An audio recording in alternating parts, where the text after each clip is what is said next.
Maybe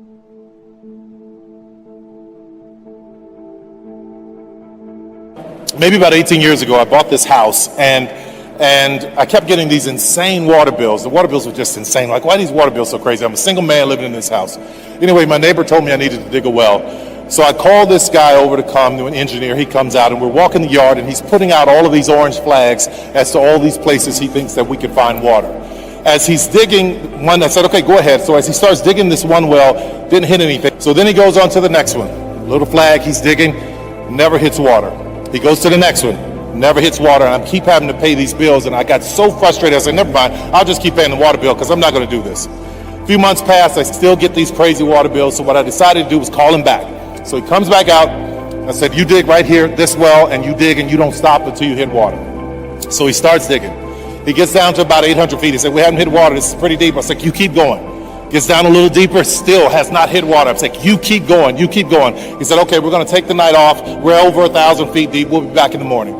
That night I thought about it. I said, you know what? I'm just wasting money. I'm not going to do it. As soon as he gets in the morning, I'm going to tell him to stop digging. That morning he comes out, he starts the machine. I'm on my way down to him. The machine starts. He was 4 inches away from the water that I needed. Why am I telling you all this? Why am I talking about digging for water? In this world, we're all digging wells. In our lives, we're digging wells. We're digging wells in relationships where we put all this time and effort and energy, and sometimes it doesn't give us what we need. We put all our time and effort and energy in our dreams and our business, and it doesn't give us what we need or what we were after. But if you just keep digging, my God, if you could just hear me right now, just keep digging. You may be 4 inches away from every gift and every blessing that you've ever wanted in your life. Had I given up when I was homeless, when I was sleeping in my car, when I was hungry, had I given up, these people that you see on this screen right now would not be a part of my dream. There are people who are tied into your dream and your destiny, and you are worthy of getting to your goal. Keep digging. Don't stop.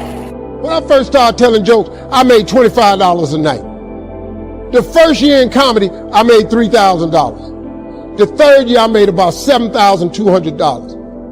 I became homeless. I lived in a car for 3 years because I wasn't making enough money. But guess what? I kept telling them $25 jokes till they started paying me $250 a night. I kept telling them $25,000 jokes till they started paying me $75,000 a night.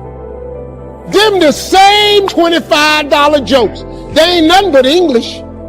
I just kept repetition over and over and keep praying about it. I kept praying about it. I kept leaning on my mama. She said, he didn't bring you this far to leave you. You know, I could have gave up a long time ago. I just kept fighting. God is going to come through and do what he said he going to do. But it all happens at an appointed time. But you have to stay in faith for the appointed time to happen for you. I've been wanting to be on TV since I was 10 years old. You know how old I was before I got on TV? 38. 28 years after I wrote it on the paper.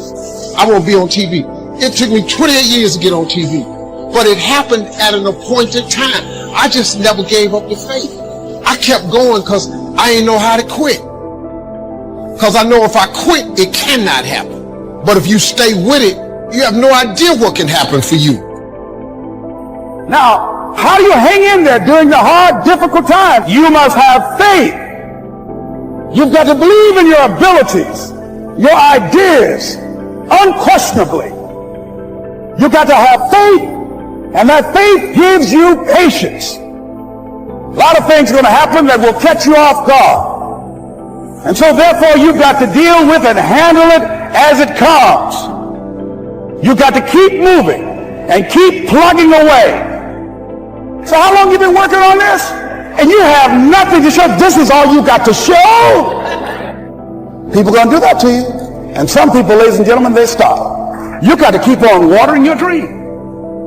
And when it began to happen, they stopped laughing. They said, look, hey man, you know, I know you could do it. Look, you got a job here.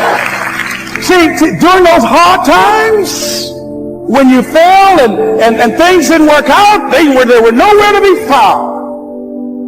When you're working at your dream, somebody said the harder the battle, the sweeter the victory.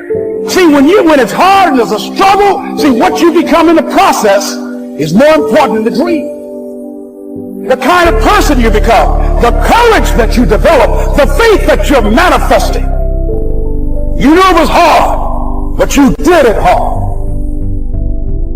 If you're going to fulfill your destiny, you have to have a made-up mind that no matter what comes against you, no matter how many times you get knocked down, you are not going to stay down. You're going to keep pressing forward, looking for your next victory. The people that succeed are not necessarily the most talented, they are the most determined. When they fail, they don't see that as final. They learn from it and try again. And in life, there's always something coming against us. Disappointments, unfair situations. And too many people just give up and think, well, it just wasn't meant to be. No, if you're going to experience God's best, you have to have a warrior mentality. Your attitude should be, if I have to stand in faith my whole lifetime, I am not going to give up on what God has put in my heart. God did not create us to give up when it gets hard. The right spirit is to say, yes, I'm having some big challenges, but I know I serve a big God. But some of you today, you've allowed your circumstances to push you down. Now you're tempted to give up on what God's placed in your heart. But I'm asking you to dig your heels in and say, no, I will not give up on my dreams. I will not give up because somebody did me wrong. I will not give up because it's taken longer than I thought. I'm going to become everything God's created me to be, and I'm going to have everything God intended for me to have. As long as God has given me breath to breathe, I'm going to keep pressing forward, believing for His very best. I don't understand why this has happened to me. Why was I raised in a negative environment? I don't know why, but I do know this. Nothing that has happened to you can keep you from your God-given destiny. You can take the hand you've been dealt and win with it. God would not have allowed it unless He had a divine purpose. And if you will shake off the self-pity, then God will not only bring you out, but He's promised He will bring you out better off than you were before. I have a friend that's had cancer 3 times. I've never once seen him down and defeated. He has this never say die attitude. He's not focused just on what medical science says. He's focused on what God says. His attitude is, this too shall pass. It's not permanent. It's only temporary. Sickness cannot stay in my body. I'm a temple of the Most High God. He has this holy determination. No matter how long it's taken, he's unshakable, immovable. He's got a made-up mind. Most people, while they're waiting to take the treatment, they just relax, take it easy to get prepared. Not this young man. Every day, he'd go out and work out, run. All the while, he was envisioning himself healthy and whole. And today, he's totally healthy and whole, completely cancer-free. You've got to have a never say die attitude. There may be some bumps along the way. Every setback is a setup for a greater comeback. And if you will stay in faith, God will turn every battlefield into a blessing field. A new season is coming your way. Winter always gives way to spring. A brighter season is right around the corner. Don't give up on a dream just because you don't see anything happening and it looks dead. Your new season could start tomorrow. You could see things start to blossom in your life this coming week. Things take off in your finances, in your health. Your strength comes back. You feel good once again. What happened? The season changed. Looked like it was never work out, but you stepped into a new season. God has seasons of promotion, blessing, and favor in your future you've never seen before. Now you've got to do your part and get in agreement with God. Anybody can quit.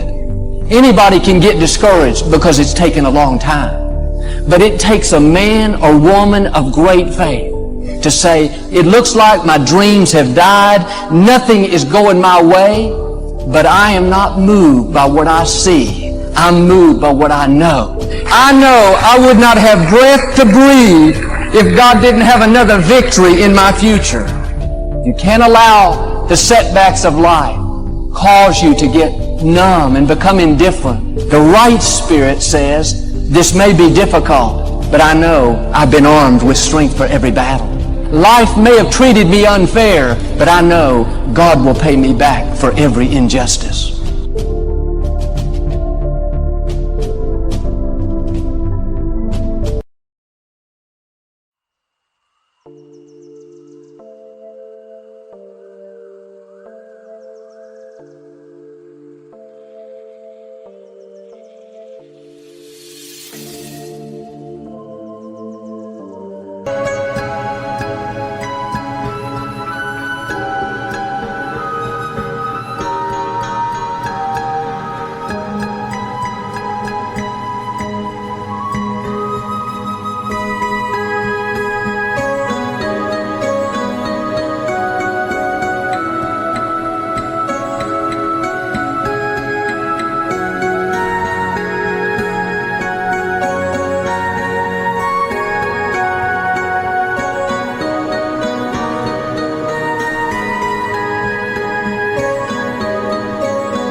what's left is right.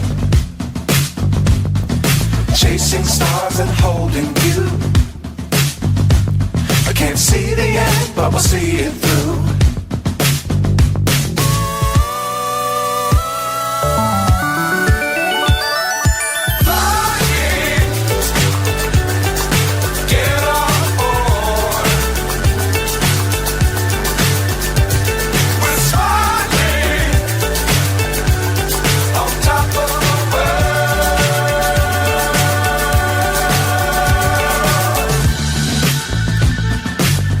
Times don't fly too high. Be sure to keep the ground in sight.